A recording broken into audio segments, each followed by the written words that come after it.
ஒவ்வொரு வருஷமும் விநாயகர் சதுர்த்திக்கு பூர்ண கொழுக்கட்டை அவிக்கிறது வழக்கம். இந்த தடவை கொஞ்சம் வித்தியாசமா இருக்கட்டுமேன்னு அரிசி பாசிப்பருப்பு வச்சு மோதகம் செஞ்சு பார்க்கலாமே அப்படின்னு ட்ரை பண்ணேன். ஸோ சூப்பரா வந்தது. இத வச்சு நம்ம படையலெல்லாம் வச்சு சாமி கும்பிட்டது ரொம்ப சந்தோஷம். அது நான் எப்படி பண்ணேன், எந்த அளவுக்கு டேஸ்ட்டா இருந்ததுன்னு உங்ககிட்ட ஷேர் பண்ணிக்க போறேன். இது ரொம்ப சுலபமா, சீக்கிரமாவே செஞ்சு முடிச்சிடலாம். ஸோ வாங்க இது எப்படி பண்ணுறதுன்னு பார்க்கலாம். பிள்ளையாருக்கு ரொம்பவே பிடிச்ச மோதகம் செய்கிறதுக்கு 2 டம்ளர் பச்சரிசி எடுத்துக்கிறேங்க. இதுக்கு நீங்கள் பச்சரிசி தான் சேர்க்கணும், புழுங்கரிசி சேர்க்கக்கூடாது. ஸோ எந்த டம்ளரில் பச்சரிசி எடுத்தீங்களோ அதே டம்ளரில் 1 கப் அளவுக்கு 1 டம்ளர் அளவுக்கு பாசிப்பருப்பு சேர்த்துக்கிறேங்க. பாசிப்பருப்பு 1 டம்ளர் சேர்க்கணுமானா தேவையில்லை, 1/2 டம்ளர் சேர்த்தாலே போதும். பட் பாசிப்பருப்பு நிறையா சேர்த்தோன்னா அந்த டேஸ்ட்டும் ரொம்ப சூப்பராக இருக்கும். அப்படின்றதுனால நான் 1 டம்ளர் அளவுக்கு பாசிப்பருப்பு சேர்த்துருக்குறேன். உங்களுக்கு பாசிப்பருப்பு ரொம்ப சேர்க்க பிடிக்கலைன்னா நீங்கள் 1/2 டம்ளர் கூட சேர்த்துக்கலாம். ஸோ இதை சேர்த்துட்டு நல்லா தண்ணி ஊற்றி சுத்தமாக கழுவி எடுத்துடுங்க. கழுவிட்டு ஒரு வெள்ளை துணியில் போட்டு இப்படி ஒரு 10 நிமிஷத்துலேருந்து 15 நிமிஷம் வரைக்கும் நல்லா அதை ட்ரையாக விட்டுருங்க. நான் ஃபேன் காற்றுல ஒரு 15 நிமிஷம் வரைக்கும் நல்லா ட்ரையாக விட்டேன். அது எந்த அளவுக்குனா ஈரம் இருக்கக்கூடாது. நம்ம அலசும் போது எவ்வளோ ஈரம் இருக்கும் அந்த ஈரம்லாம் வற்றி நம்ம கையில் எடுத்தோன்னா உதிரி உதிரியாக வரணும். அந்த அளவுக்கு கையில் ஒட்டாமல் உதிரி உதிரியாக வரணும். அந்த அளவுக்கு நீங்கள் காய வச்சுக்கோங்க. இது காஞ்சதுக்கப்புறம் ஒரு வடைச்சட்டியில் போட்டு இது லைட்டாக நீங்கள் வறுத்து எடுத்துக்கோங்க. ஏன்னா நம்ம என்ன தான் ஃபேன் காற்றுல காய வச்சாலும் அதோட ஈரப்பதம் இருந்துக்கிட்டே தான் இருக்கும். அதனால் லைட்டாக நீங்கள் வறுத்து எடுத்துக்கோங்க. ஒரு 5 நிமிஷத்துலேருந்து 10 நிமிஷம் வரைக்கும் ஸ்டவ்வை சிம்மில் வச்சு வறுத்தா போதும். நான் அந்த மாதிரி தான் வறுத்துருக்கேன். ஒருவேளை நீங்கள் இல்லை வறுக்க வேண்டாம் அப்படின்னு நினச்சிங்கன்னா அந்த முந்தின நாளே நீங்கள் இந்த ரெசிபி செய்கிறதுக்கு முந்தின நாளே அரிசி பருப்பெல்லாம் நல்லா கழுவி வெயிலில் காய வச்சு எடுத்துட்டிங்கன்னா இப்படி வறுக்க தேவையில்லை. நீங்கள் டைரெக்டாக அப்படியே மிக்ஸி ஜாரில் போட்டு அரைச்சிடலாம். பாருங்கள், நான் வந்து சிம்மில் வச்சு ஸ்டவ்வை சிம்மில் வச்சு ஒரு 10 நிமிஷம் அளவுக்கு நான் இதை வறுத்துக்கிறேங்க. கலர் மாறக்கூடாது, அந்த அரிசி பருப்போட மனம் வந்து வரக்கூடாது. அந்த ஈரப்பதம் போகிறதுக்கு மட்டுமே நான் வந்து வறுத்துட்ருக்கிறேன். இந்த அரிசி பருப்போட ஈரப்பதம் போகவுமே நம்ம ஒரு மிக்ஸி ஜாரில் போட்டு இதை வந்து திருத்திரியாக அரைச்சி எடுத்துக்கலாங்க. ரொம்ப நைஸாக இருக்கக்கூடாது.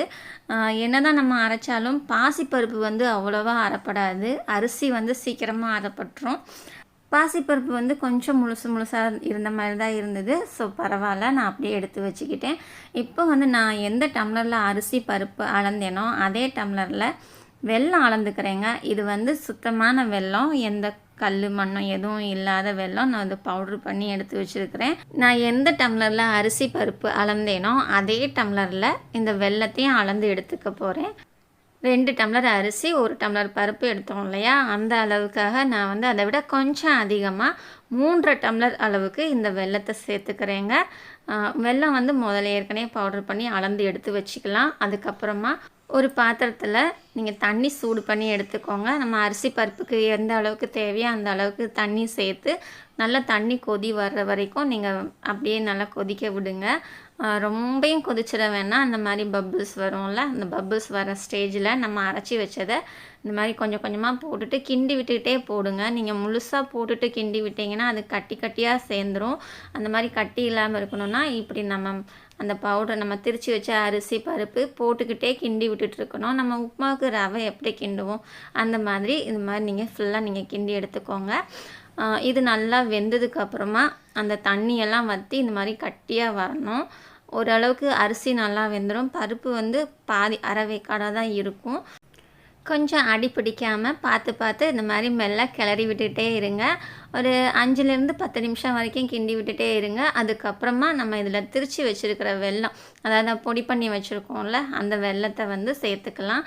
ஒருவேளை நீங்கள் கடையில் வாங்குகிற சாதா வெல்லமாக இருந்துச்சுன்னா அதை வந்து பொடி பண்ணி அது தனியாக இன்னொரு பாத்திரத்தில் போட்டு கொஞ்சமாக தண்ணி ஊற்றி அது நல்லா கரைச்சிக்கோங்க.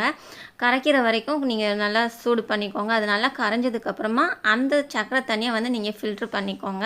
ஃபில்டர் பண்ணிவிட்டு அதுக்கப்புறமா நீங்கள் இதில் ஊற்றுங்க. ஏன்னா அப்படி ஃபில்டர் பண்ணி ஊற்றும் போது அதில் கல் மண் தூசு இருந்துச்சுன்னா அது அப்படியே தங்கிரும். இல்லை நீங்கள் வடிகட்டாமல் ஊற்றுனீங்கன்னா நெருன்னு கல் மண்ணாக இருக்கும்.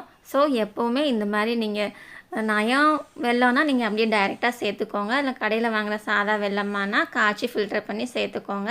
ஸோ நான் நயம் வெல்லம்ன்றதுனால நான் டைரெக்டாக அப்படியே போட்டிருக்கிறேன். பாருங்கள், இது வந்து நல்லா நம்ம வெல்லம் போட்ட உடனே எவ்வளோ இலங்கிருச்சு பார்த்தீங்களா? இது இலகி மறுபடியும் இது நல்லா கட்டியாக வர்ற வரைக்கும் நம்ம இதை கிண்டி விட்டுட்டே இருக்கணும்.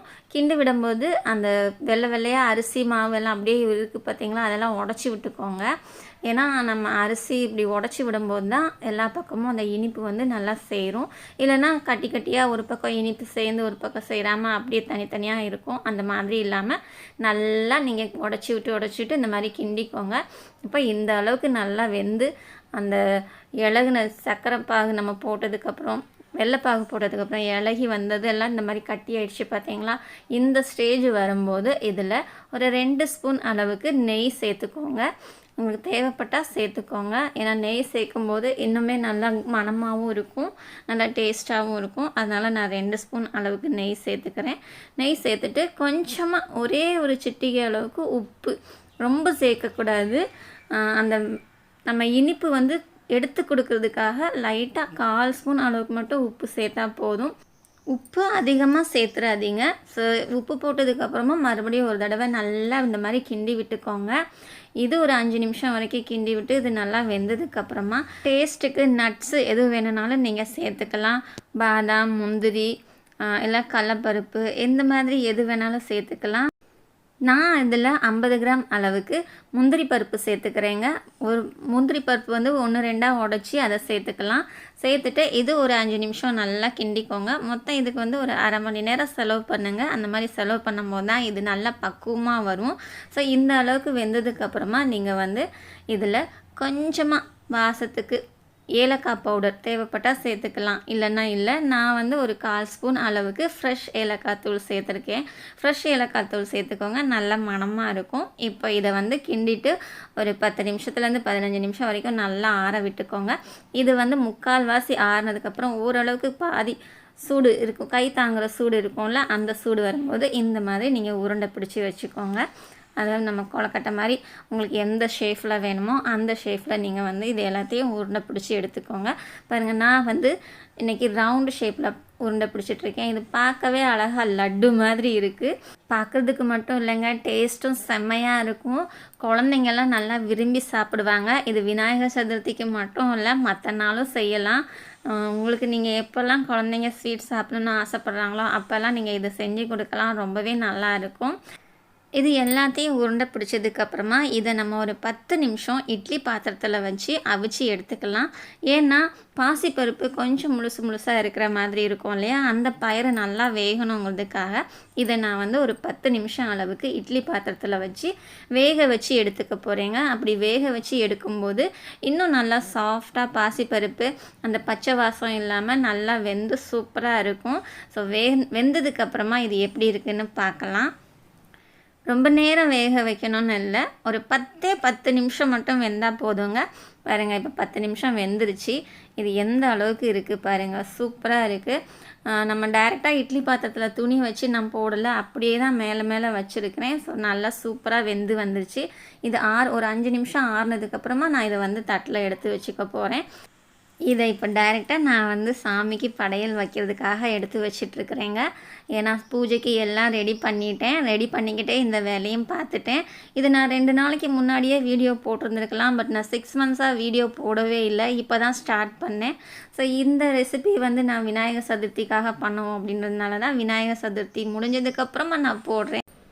இப்போ இது ரொம்ப நல்லா சூப்பராக வெந்து வந்துருச்சு. நம்ம வடைச்சட்டியில் போட்டு வதக்கும்போது எந்த அளவுக்கு பாதி வெந்திருந்ததோ அதை விட இப்போ இட்லி பாத்திரத்தில் அவிச்சு எடுக்கவும் ரொம்பவே சூப்பராக வெந்து வந்திருக்கு. பாருங்கள், நான் ஒன்று பிச்சு காட்டுறேன்.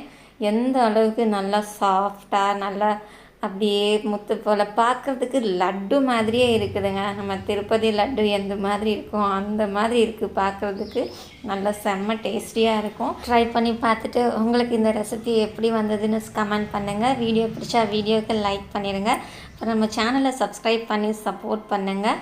இனிமேல் தொடர்ந்து அடிக்கடி இந்த மாதிரி ஃபுட் ரிலேட்டடாக வீடியோ வந்து உங்களுக்கு வந்துகிட்டே இருக்கும். இந்த வீடியோவை கடைசி வரைக்கும் பார்த்த எல்லாருக்கும் ரொம்ப நன்றி. ஸோ உங்கள் எல்லாருக்கும் இனிய விநாயகர் சதுர்த்தி நல்வாழ்த்துக்கள். எல்லாரும் எப்பவும் நல்ல நிம்மதியாக சந்தோஷமாக இருக்கணும்னு கடவுளை பிரார்த்திப்போம். மறுபடியும் அடுத்த ஒரு வீடியோவில் இன்னும் சூப்பரான ஒரு ரெசிபியோட சந்திக்கிறேங்க. பாய்.